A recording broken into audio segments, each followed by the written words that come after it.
Hastings, it would appear that you are getting... Really? I hadn't noticed. It is not the right time.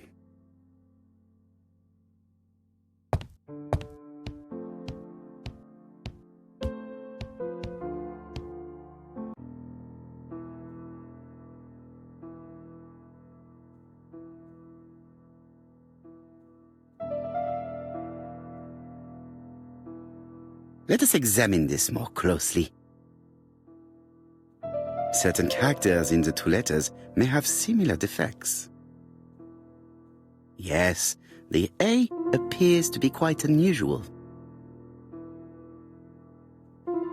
That's right.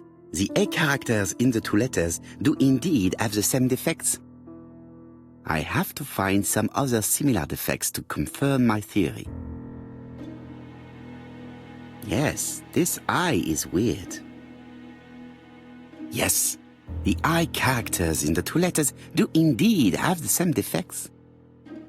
I have to find some other similar defects to confirm my theory. The W is not printed properly. Of course, the W characters in the two letters do indeed have the same defects. My theory was right. These two letters were written with the same typewriter. Hastings, he strikes tomorrow. Chief Inspector Japp? He's on another line. Can I take a message? Yes, please, mademoiselle. It is from Hercule Poirot. Tell him A.B.C. strikes tomorrow in Doncaster. He must call me back. Very well, sir. Bien, now I'm going to see what I can find from these burnt documents. I've received the product I need. Hastings, if you do not mind, I would like you to take a few notes. Yes, yes.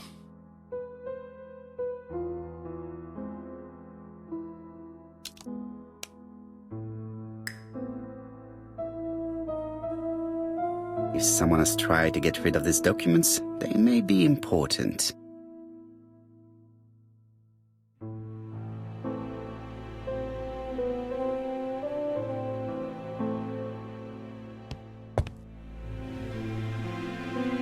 Royal Mathematical and Statistical Society's Bulletin, September the 9th, 1935. The Alphabet Murder, a methodical madman. It's highly probable that the alphabet murderer will kill again. Could we possibly estimate the number of victims in his next crime? Yes, and it is easy. As soon as we know the ratio of towns, cities and villages whose names begin with a D and the ratio of English people whose names are spelled the same.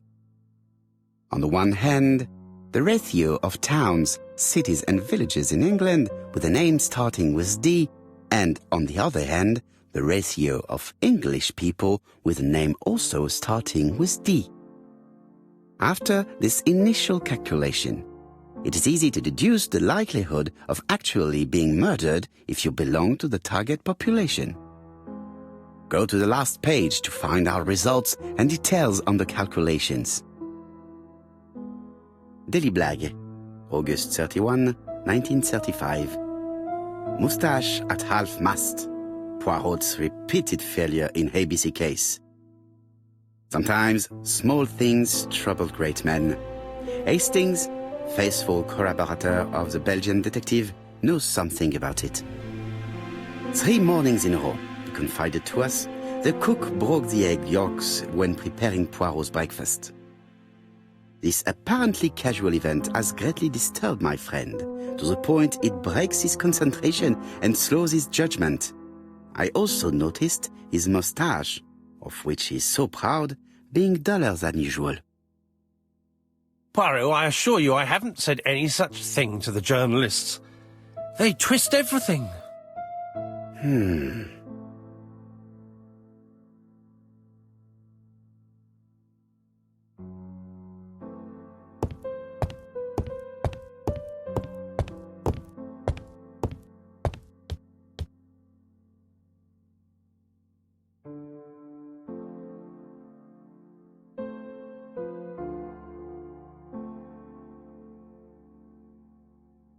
Churston, Devon.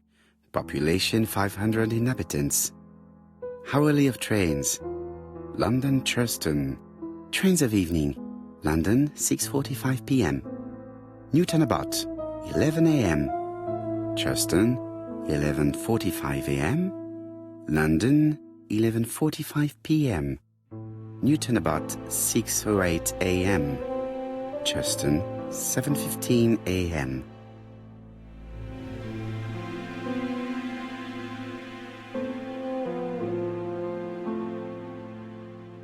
Hastings' photo album. He is very proud of his bag.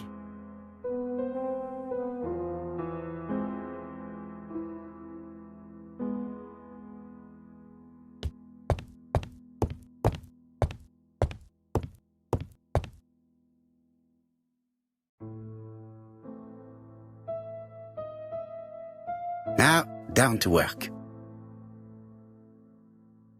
All of this needs putting in order a little.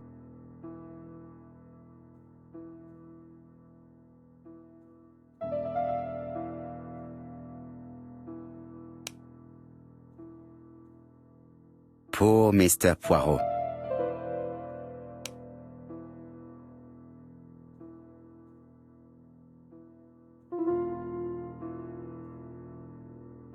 This piece should be placed here.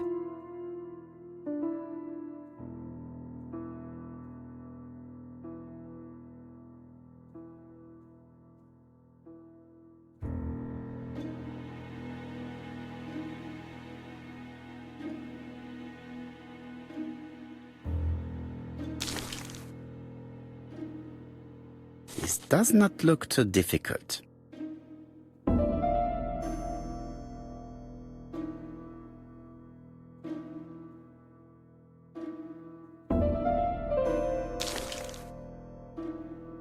This page is finished. That's done. 3 more to go.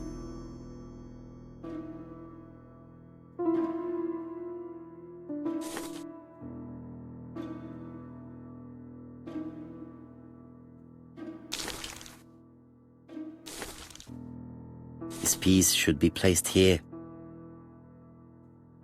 This page is finished. And that's 2 done. It's easier than I thought.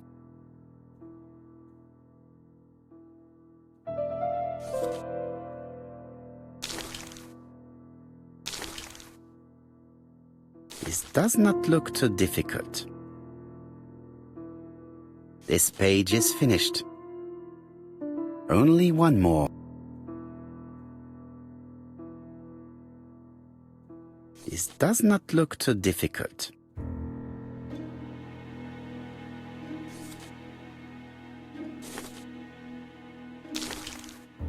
This page is finished. All the pages are reconstructed.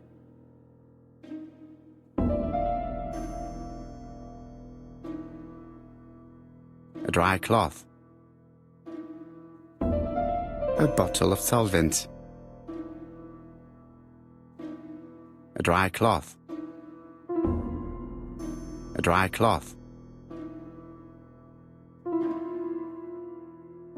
A bottle of solvent.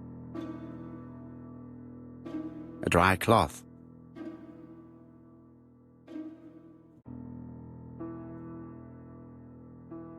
A dry cloth. A dry cloth.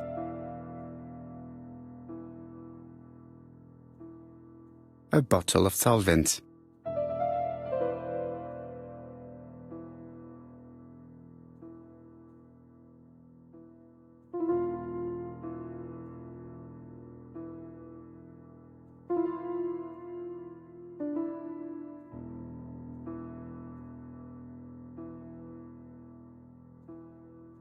A bottle of solvent.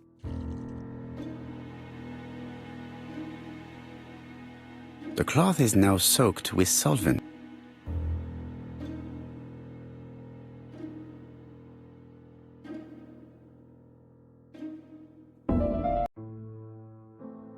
Got it!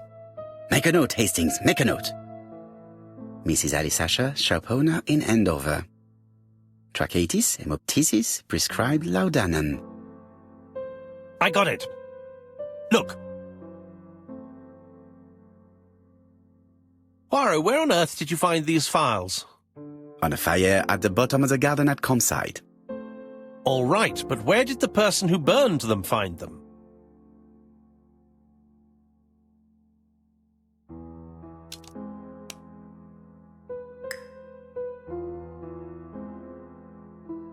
Alice Asher, shopkeeper in Andover.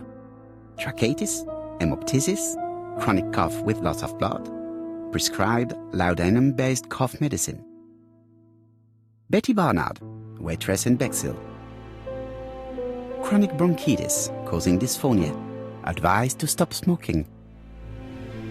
Alexander Bonaparte Cust. War wounded, mustard gas and head trauma. Pulmonary emphysema. Hemoptysis. Coughing fits with blood. Suffers from absences and amnesia. Dick Dudley Dunbar, owner of the Black Swan Hotel in Doncaster. Asthmatic, heart disease, heart condition. Let us now try and get our brain cells to work.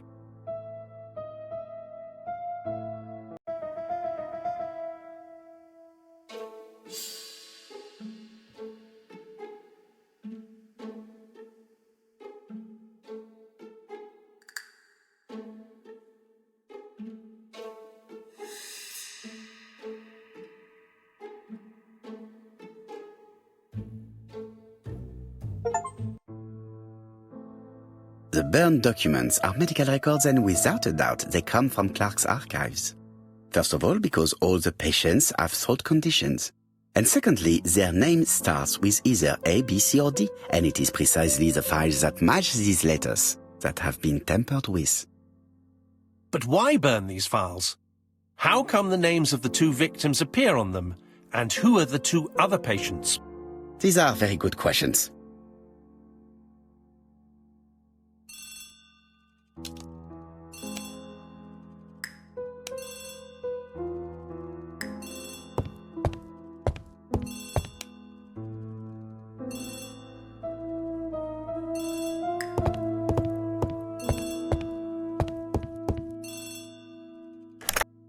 Hello, Poirot? Any news, Chief Inspector? You wanted a stocking seller? We have one. Reported by his landlady, who thought he was behaving suspiciously. He has the most unbelievable name. Alexander Bonaparte Cust. Yes, Alexander Bonaparte Cust? How did you guess? Poirot, you have magical powers. It's a serious lead. I called Doncaster. A person matching Cust's description has been seen at the station. He got off the train from London, but after that, nobody knows where he went.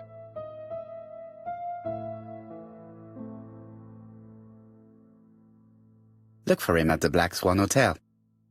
What? How do you know he's there? Trust me, Chief Inspector.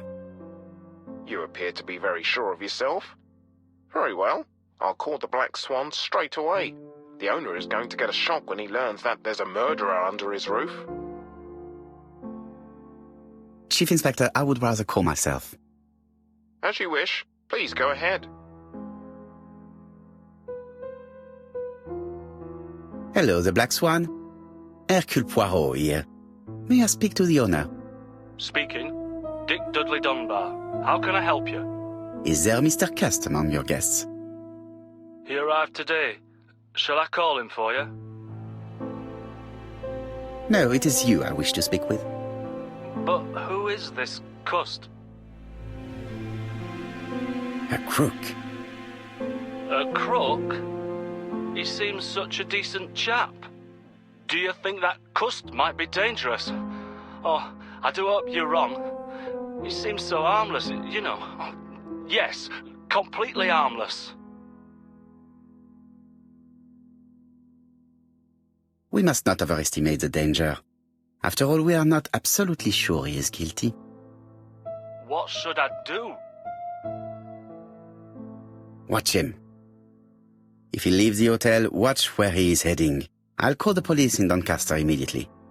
When they arrive, keep out of the way. Oh, indeed.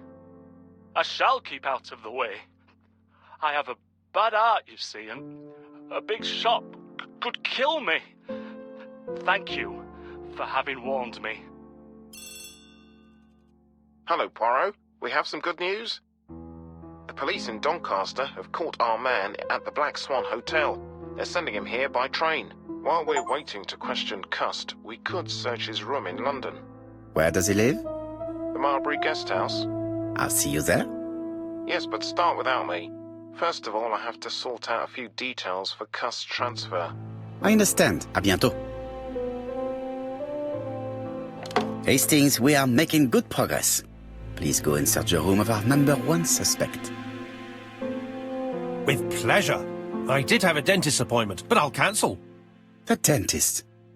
So that is why you were so nervous and bad-tempered. A visit to the dentist is never an enjoyable prospect. But an unavoidable one. Go to your appointment, Hastings. I will manage on my own.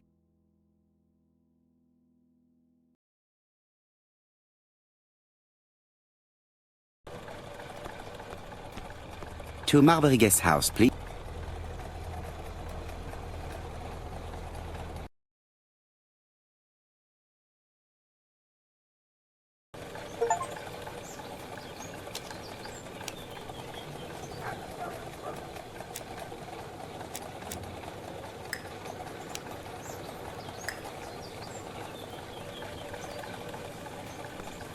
Marbury. There is a very pretty village by this name, in Cheshire.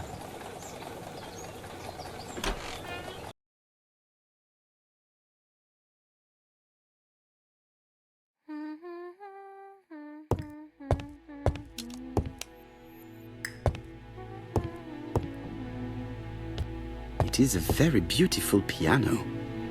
Maybe Mrs. Marbury likes to play in her free time.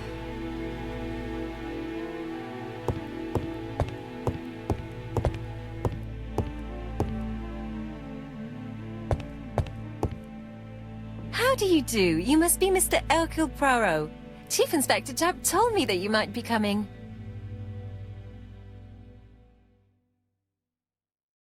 Madame, you may be of valuable help to me.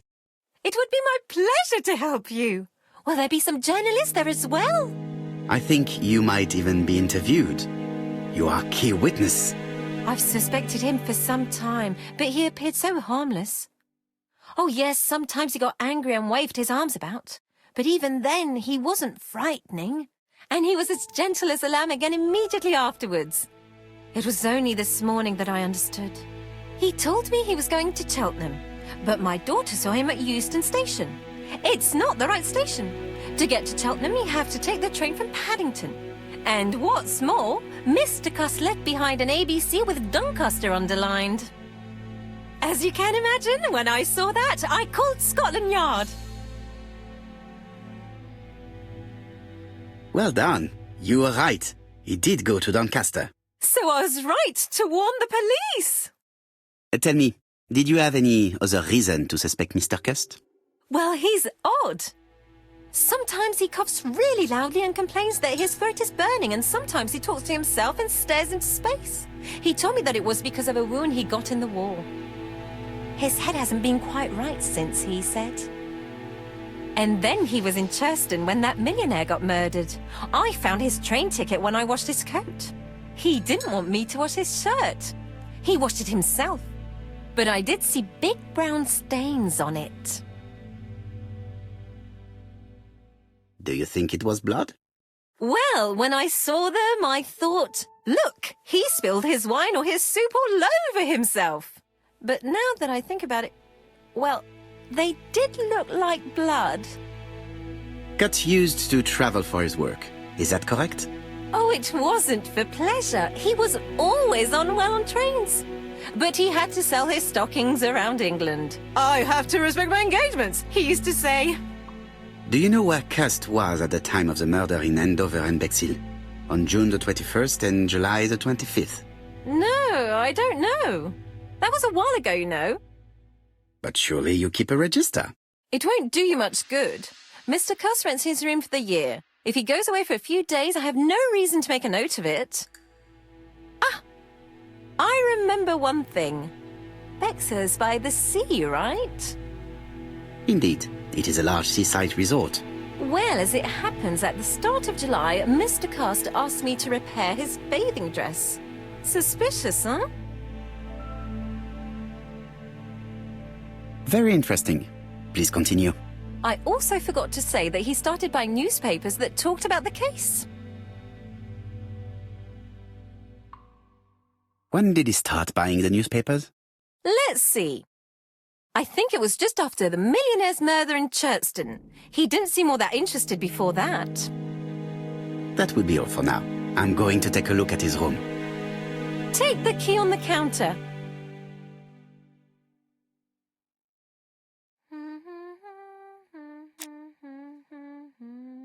This woman appears to be in a good mood.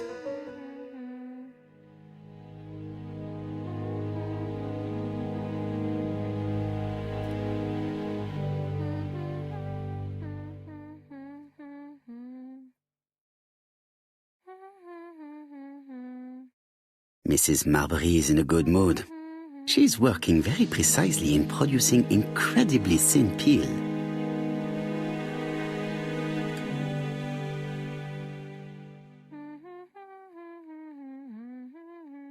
I don't think my register will help you. Mr. Cuss rents his room all year. If he goes away for a few days, I have no reason to make a note of it.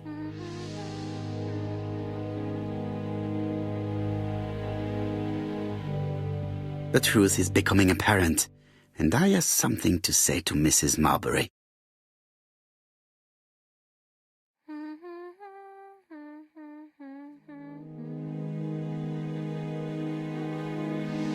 I have something to say to Mrs. Marbury.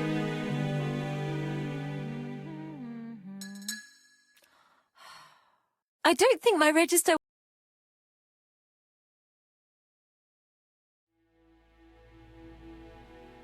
The truth is becoming apparent.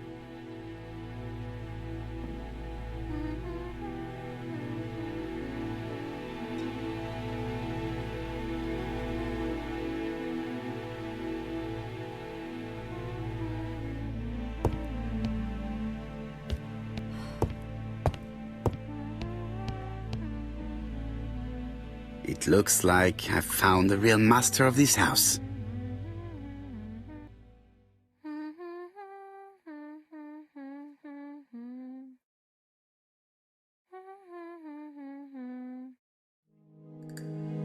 There is no need to worry about the household cat. I'm sure that Mrs. Marbury lets it do what it pleases.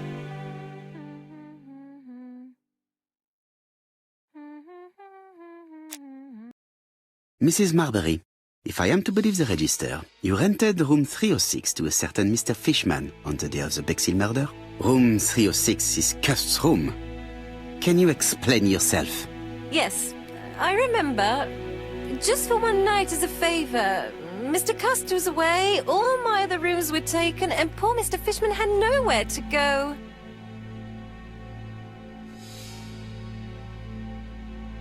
It doesn't matter, provided that you remembered to change the sheets.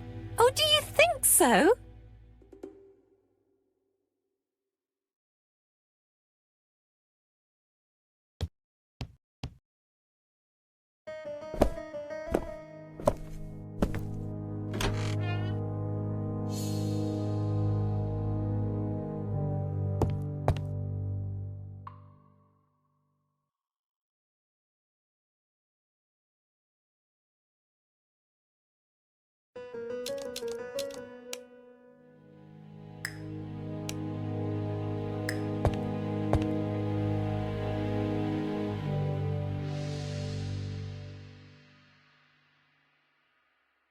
Laudanum Cameron's Chemists. Laudanum, a medicine for coughs. It is what Dr. Clark prescribed for Mrs. Asher. This subject will probably be useful to me.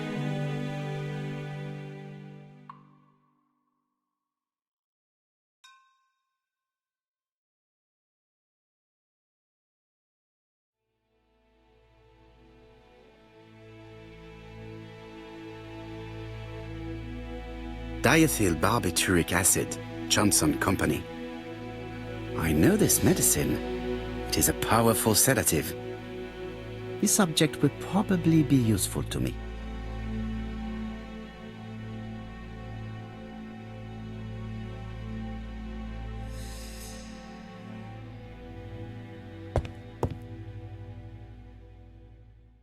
A.B.C. guides. Enough to sign about a dozen murders. It's closed. A.B.C.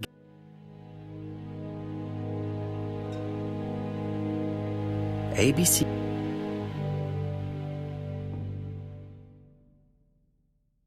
It's closed. It's closed.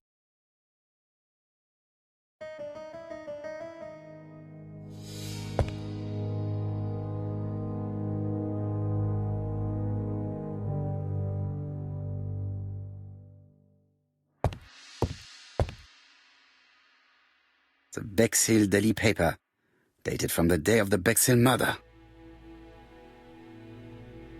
Trousers, white shirts, everything has been washed very well.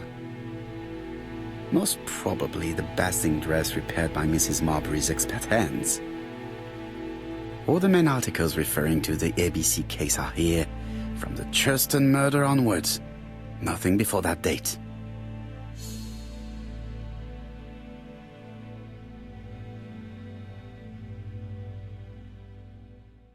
How awful. This place is a real mess.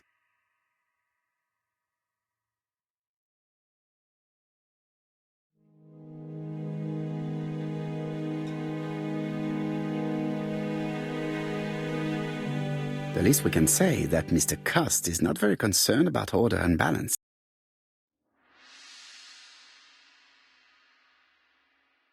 The least we can say that Mr. Cust is not very concerned about order and balance.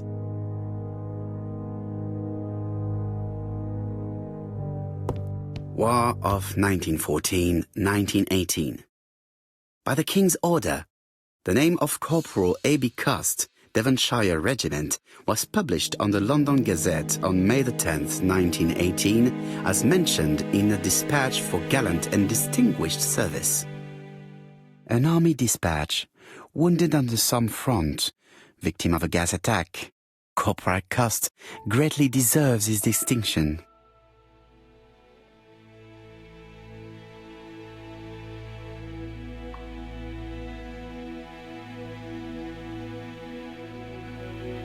John Milligan, Managing Director, Silky Legs, Frederick Street, Leicester.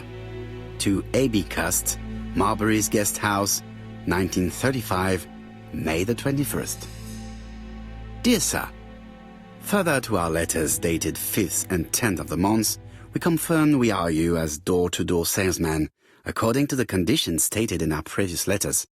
We will send you the articles by mail and also a Redfield typewriter you will be using for every business letter. Regarding the schedule of your rounds, please do as following. June 21, Andover. Arrive by train the 20th in the evening and get a room at Station Hotel.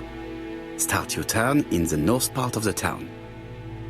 This letter establishes that Cust went to Andover, but the ink has hidden the destinations of his other trips. I know from Mrs. Marbury that he went to Churston. I just have to show that he went to Bexhill, and I will have proved that he was present at all the crime scenes. Did Cust drop it when he opened the window, or was it Mrs. Marbury while she was cleaning? I have to get the ribbon. How am I going to do it?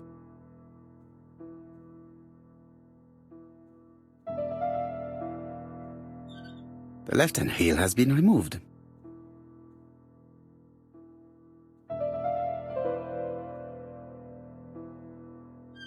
The right-hand heel has been removed.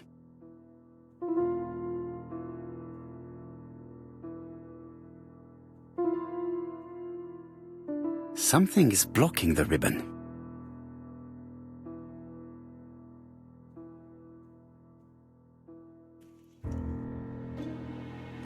And here is the ribbon.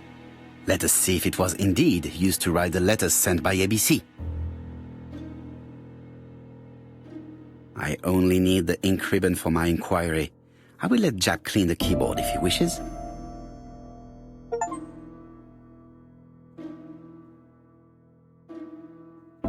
All the letters announcing the murders were written on Cust's typewriter. Cust is parsimonious. He keeps his pencils and sharpens them until there is nothing left. It is clear that he did not grow up in luxury.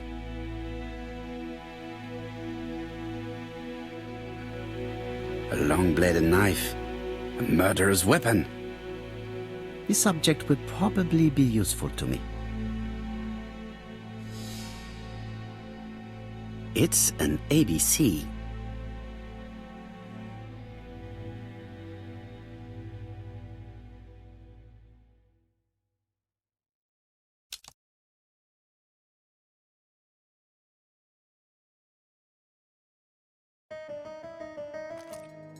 This knife is very useful. Who knows, maybe it never cut anything other than string.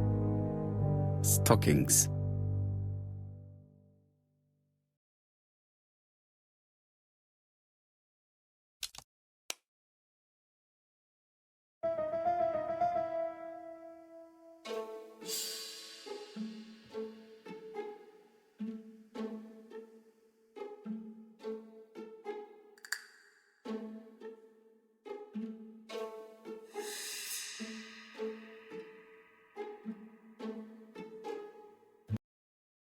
The register shows that Cust did not sleep at the guest house on the day of the murder. Where was he? Bexhill. The Bexhill paper reveals it. Cust bought this newspaper in Bexhill on July the 25th.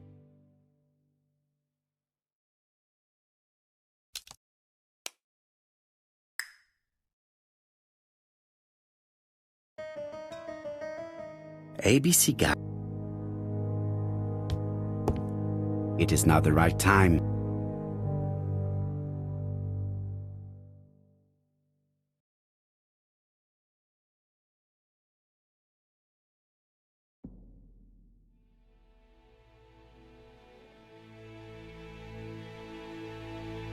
The least we can say that Mr. Cust is not very concerned about order and balance.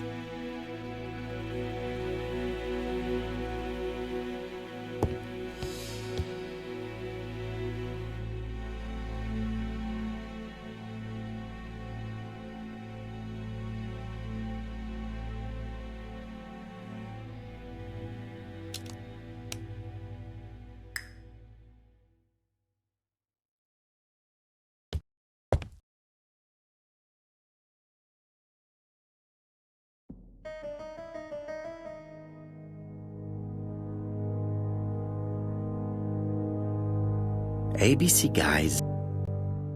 It is now the right time.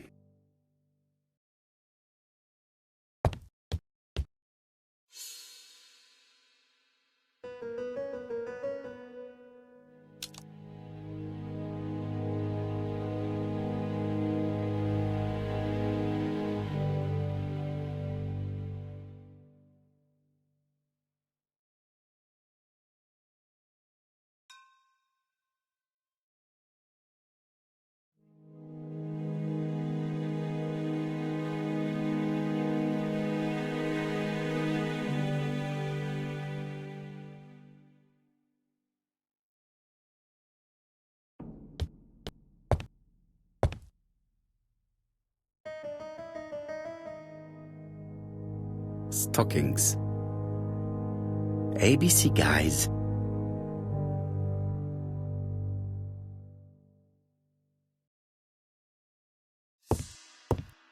It is now the right. Trousers. The Bexhill Daily paper. Most probably the bathing dress repaired by Mrs. Marbury's expert hands. All the main articles referring to the A.B.C. case are here, from the Churston murder onwards. Nothing before that date.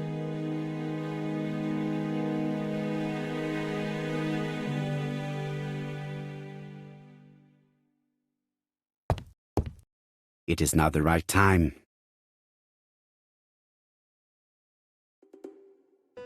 This dark stain. It could be blood, but goodness knows how long it has been there. No use continuing the inspection of this room. I've seen all there is to see.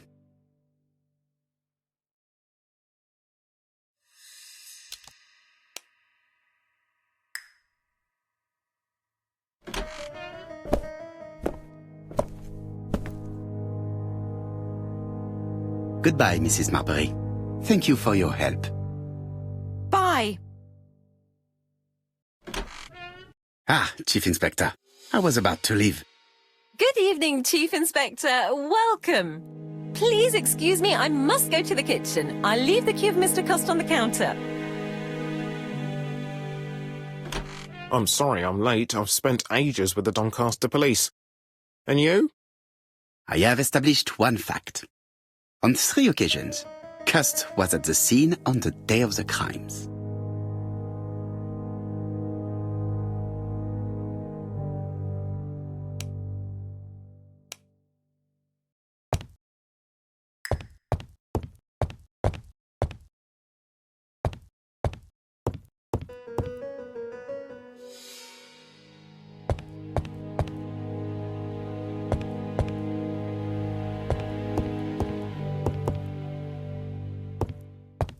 It is not the right time.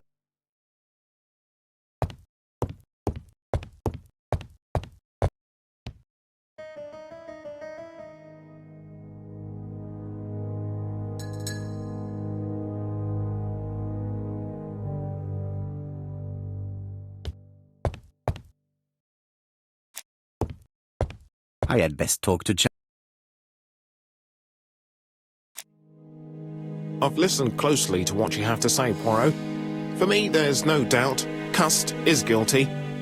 Do you have any element that might prove the contrary? That is what we're going to look for. Let us now try and get our brain cells to work.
The evidence against Cust is overwhelming. His presence at the scenes, the knife, the blood-stained shirt, the A.B.C's in a box. C'est vrai. However, the blood Mrs. Marbury saw on Cust's shirt may have been his own. According to his medical records, he suffers from hemoptysis. The murderer cut Sir Carmichael's throat from behind, and the blood spurted outwards. You would expect the murderer's shirt to be stained on the sleeves, not on the buttonholes. Yet we see quite the opposite. You would expect the murderer to keep the newspaper articles about his crimes. But Cust's collection starts in Cheston, as if it discovered the case rather late. I agree it's troubling, but it doesn't change my mind. There's small details that we should be able to clear up by questioning Cust. When can we talk to him? Doncaster is sending him to us on the first train. Are they questioning him already? He says he can't remember a thing. It's plausible. Doctors say he suffers from absences and amnesia. Mrs. Marbury has confirmed this. He may have done the murders in an altered state. A familiar situation. It's not enough to clear his name. Dr. Thompson insisted that even if you don't know what you're doing, you never commit a murder without wanting to. Très intéressant. I shall remember that. Right. I'll go and examine the suspect's room. Chief Inspector, I took the liberty of removing a few clues to examinatum. All right, we'll discuss them tomorrow. In the meantime, I'm going to see if you've missed something.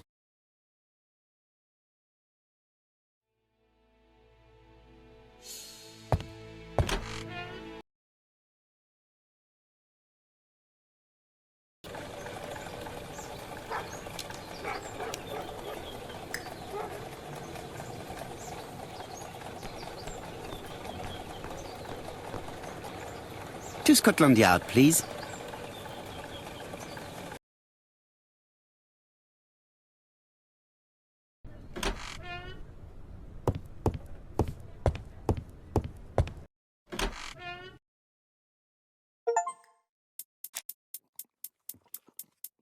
This man is not in good shape.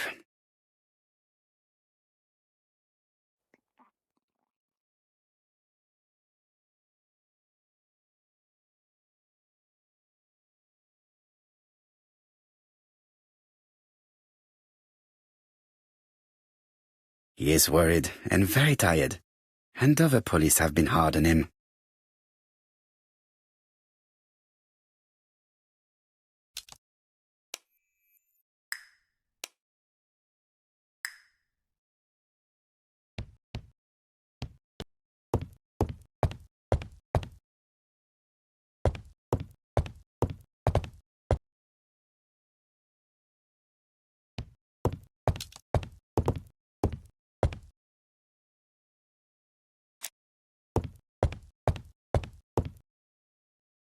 What do you want from me?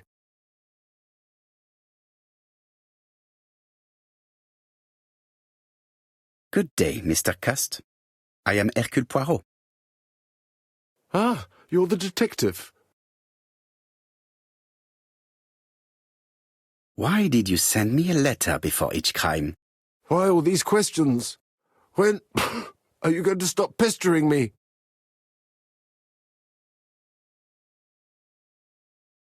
Très bien. You did not hide these letters.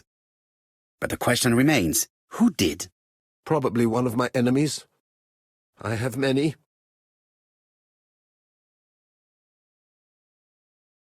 I do not believe that you are capable of murder, Mr. Cust. I hope not.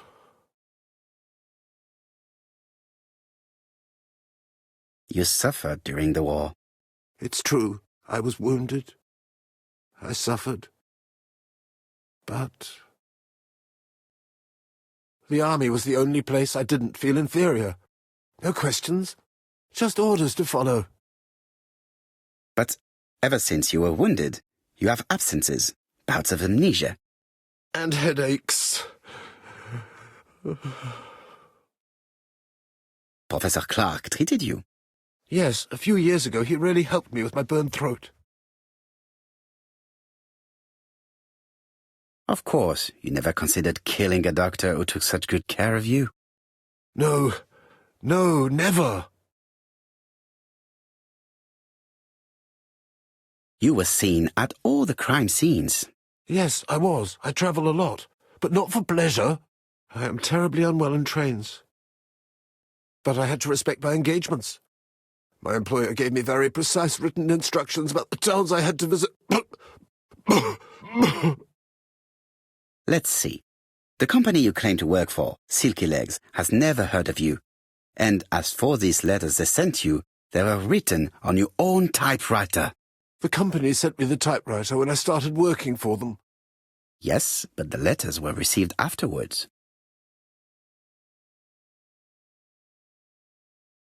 So it would appear that you typed them before sending them to yourself. I don't remember. Good God! I don't know what's happening to me. My head hurts terribly.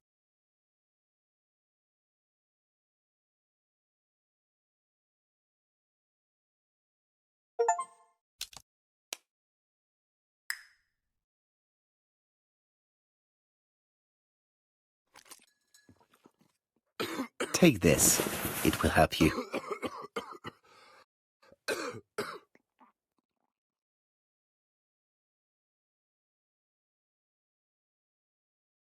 Oh, I think I'll be fine. Let us see, Cust. Look at me. You know very well that you committed these murders? Yes, I know. But I'm not wrong in saying that you do not know why you committed them. No, I don't.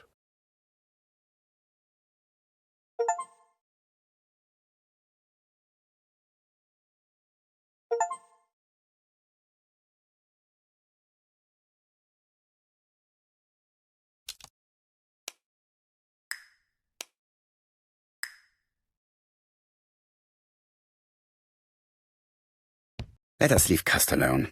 He's at the end of his tether. And? What conclusions have you drawn? Plenty. It might help us to understand him a little better. Let us now try and get our brain cells to work.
I don't see any clearer than before. This is worse. There is one point to highlight. C'est curieux. Cust admits that he killed, but he does not know why. What did Dr. Thompson say? Even if Cust killed while in an altered state, it still must have been his deepest desire. He must have had a motive. Let's keep it simple. Never mind his motive. He confessed. But you see, he can confess to anything and everything. He denied the murders and then confessed to them. He confirmed that he never typed the letters. Then, with great ease, I managed to get him say quite the opposite. Come on, he behaved like a guilty man. He lied to his landlady. Because deep down he believes himself guilty. From the papers, he noticed that he had always been at the scene of the crimes. He must think that he killed and then simply forgot what he had done. How can you be so sure? Let us look at his psychological profile. You will understand my point of view. Let us now try and get our brain cells to work.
You see?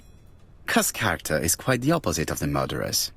But if he's a madman, can we really talk about his character? You know very well that our murderer does not behave like a psychopath.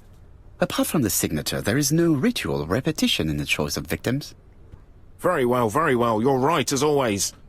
So we have no confession, no culprit, no suspects, nothing. And all that after 2 months of inquiry? What should I do?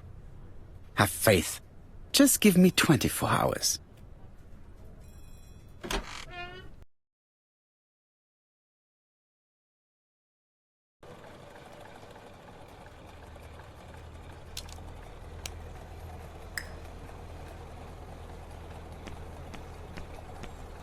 To Whitehaven, please.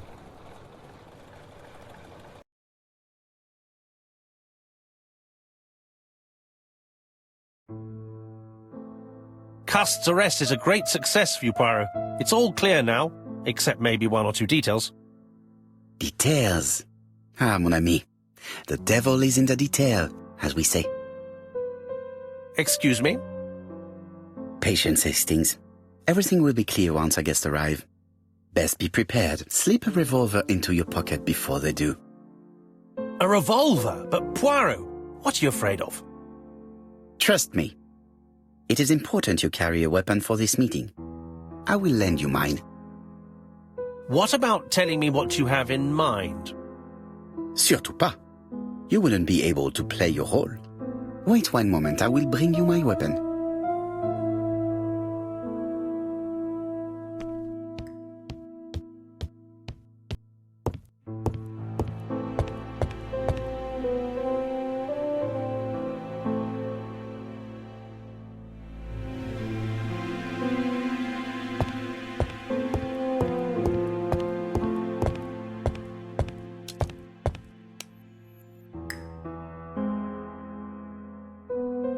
Daily Flicker, September the 11th, 1935.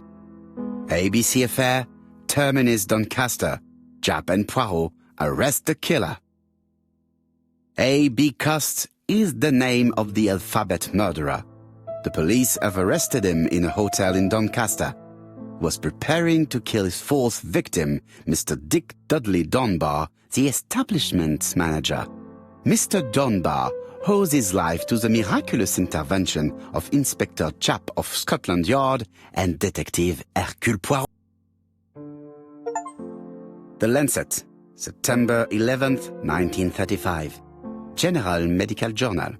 The alphabet murderer is not psychotic, according to Professor Thompson. In an early issue, we claimed that the alphabet murderer was not psychotic. Our assertion has just been confirmed by Professor Thompson, a Scotland Yard expert, who has spoken to the prisoner at great length. Not all obsessional killers are psychotic, he explained. It is true that Cust has a disturbed personality and memory disorders. But his amnesia, whether real or pretended, does not alter the fact that he was perfectly lucid at the time of his acts. Therefore, he will not escape punishment.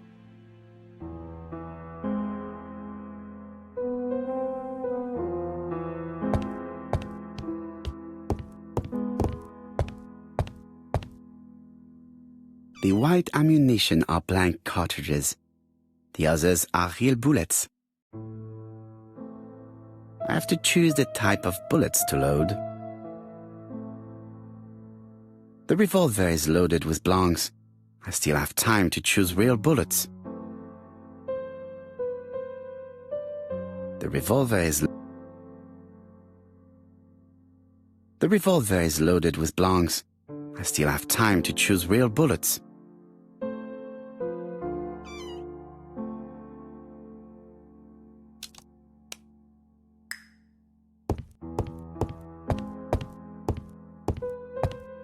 What about telling me what you have in mind? Surtout pas. You wouldn't be able to play your role. Wait one moment, I will bring you my weapon.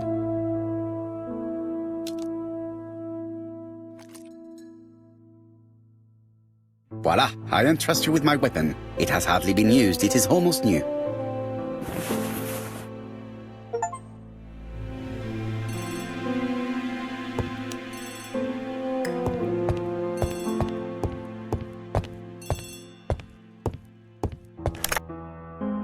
Chief Inspector, is that you? Yes. Sorry, but we haven't found anything. Have you checked the typewriter? And the packaging, the letter, and the ribbon reel. We've only found prints left by Cust and his landlady. Well, never mind, I shall make do. So, are you still going to hold your meeting? Of course, Chief Inspector. I can hear my guest coming up the stairs. Why have you brought us here, Mr. Poirot? Since Cust's arrest, I thought it was all done and dusted. Miss Gray formally identified him, as well as Miss Barnard. Yes, and the stockings he saw drove the same brand as the ones found at my aunt's. This is all true. However, a case is not closed if some questions remain open. And one question is, why did the murderer send me his letters? Why did he challenge me, Hercule Poirot? Perhaps he wanted to play with you, to taunt you. Xenophobia? Maybe he didn't like you because you're foreign. I may be wrong, but maybe by provoking you, he was looking for glory? All these theories should be studied. Let us now try and get our brain cells to work.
Is everything clear now?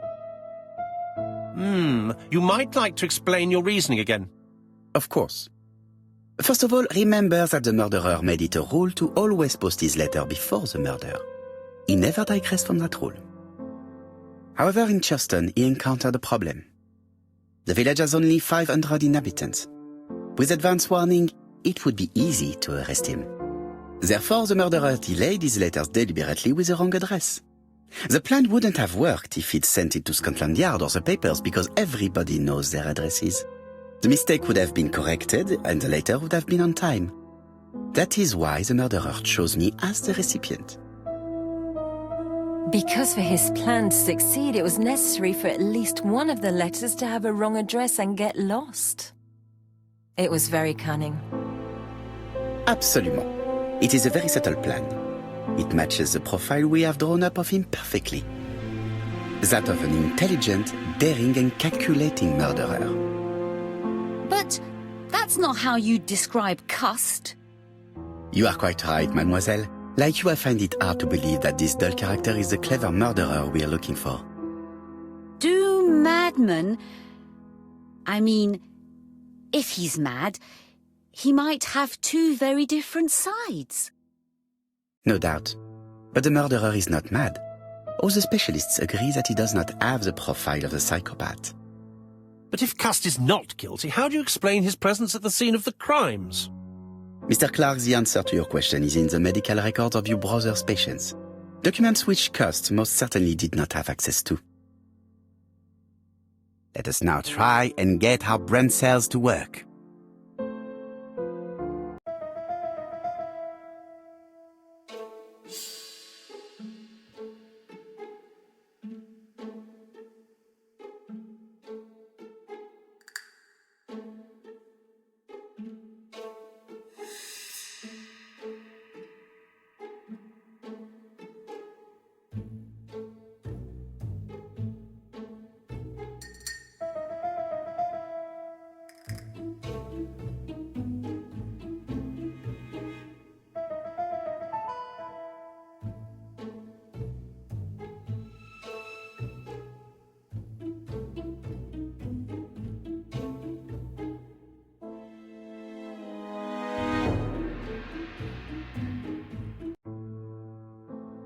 Dr. Clark's patients' records provided a very useful list of potential victims, sorted by alphabetical order.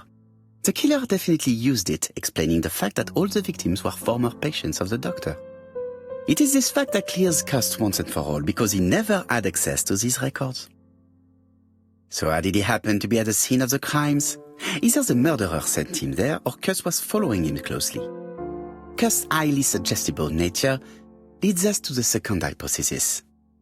The murderer was manipulating him. He systematically sent Cust to the towns where he was going to strike, so that the suspicion would land on the poor man's shoulder. That's evil. What sort of killer could have such a plan? And what would he gain from 3 completely different murders? Indeed, it seems unlikely that the same murderer committed all the crimes. What should we take from that?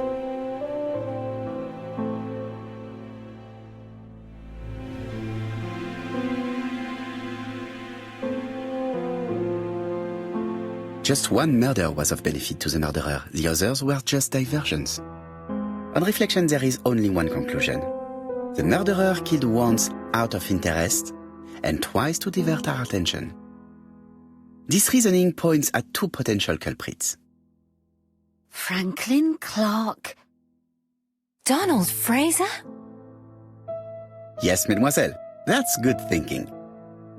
Mr. Fraser may have killed Betty out of jealousy. Mr. Clark may have killed his brother in order to inherit his large fortune. Both have a motive. But Donald did not have access to Dr. Clark's records. Please allow me to disagree with you, mademoiselle.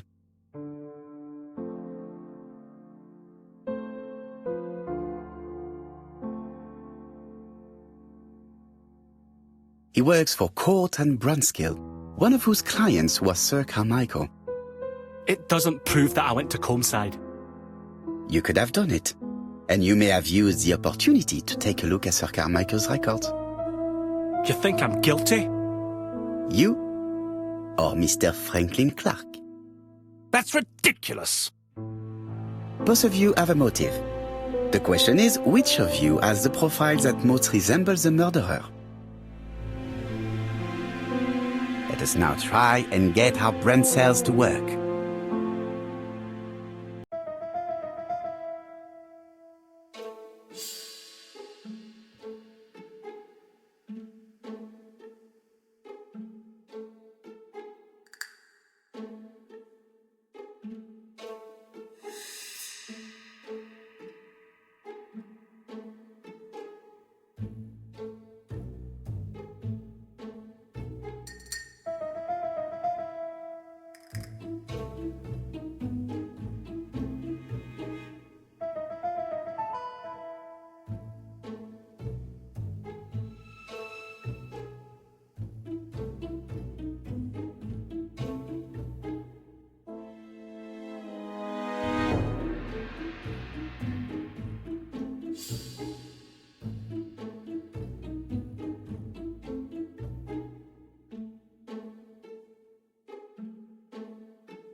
Ladies and gentlemen, Donald may share many character traits with the murderer, but he does not have his cold indifference. He has a temper. It is hard to imagine him planning anything. Also, jealousy is his motive, and crimes of passion are rarely planned. Right, I suppose it's my turn to be subjected to the same scrutiny. Absolument, Mr. Clark. Let us now try and get our brain cells to work.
As you have all seen, there is a disturbing similarity between Mr. Clark's profile and that of the killer. In actual fact, it is exactly the same. Mr. Poirot, your psychological studies are interesting, but your conclusions do not add up. Why would I have wished my brother's death? The inheritance is lawfully mine. I just have to wait. No, you had to act quickly. Because of Miss Grey. Mademoiselle, although you haven't been telling the truth, there is no doubt in my mind that you would have found a way to marry Sir Carmichael after Lady Clark's death. For you, Mr. Clark, it was a disaster. If Miss Grey had children by your brother, you would not have inherited a thing. You realized the danger after reading several letters from Comside, especially one in which your brother opened his heart to you. So you hurried home from China, and you took action. In truth, Cust was no more than a puppet manipulated by the real culprit. You, Mr. Clark. Such an imagination, Mr. Poirot. In fact, nobody manipulated Cust. The famous instructions he received by post. He wrote them on the typewriter. We know that for sure. Oh no, you know perfectly well. That is not true. Eh bien voilà, light has now been shed on the A.B.C. murders. Your theories are ingenious, but you haven't any proof. One point to him. For the moment, I have no material proof. Either I admit to it, or I bluff.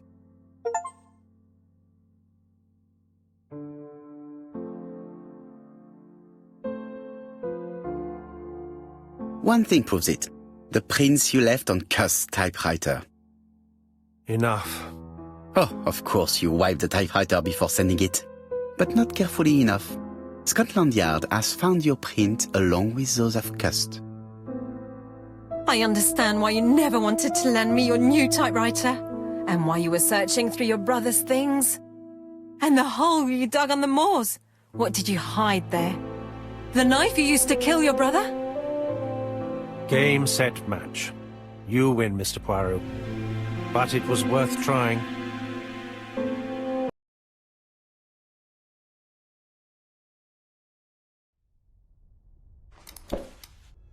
Don't come near me! I'll never let you take me, Mr. Poirot!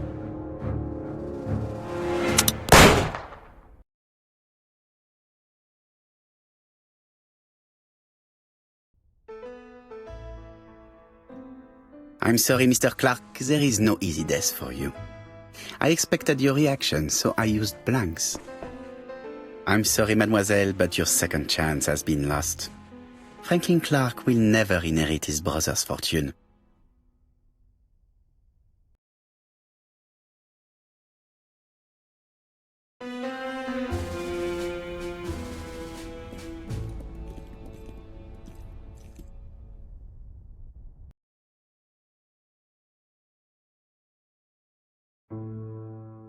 Disappointed at having missed the chance to become Lady Clark, Thora Grey left England. Donald Fraser and Megan Barnard married. On Poirot's recommendation, Mary Drower started to work for Lady Clark. The elderly lady's condition suddenly took a turn for the better. And a few months later, to Dr. Logan's great surprise, she was back on her feet again. According to this eminent physician, it appears to be an extremely rare case of spontaneous remission. Lady Clark has enjoyed very good health ever since.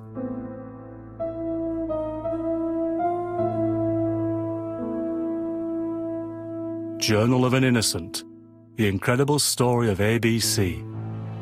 As for A.B. Cust, after being advised by Poirot, he made a great deal of money by selling his story to the press. And as for me, and with business booming, the Black Swan has become the #1 tourist attraction in the whole of Yorkshire, even more popular than York Minster.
When Franklin understands that his brother's inheritance is going to be stolen from under his nose, he decides to get rid of him.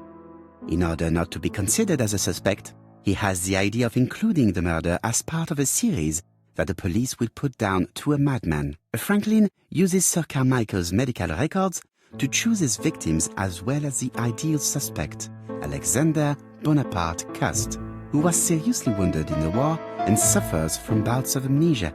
Franklin writes the letters he will send me before each murder on his own typewriter in advance. He contacts Cust by letter and offers him a job. Cust is convinced that he is working for a hosiery company.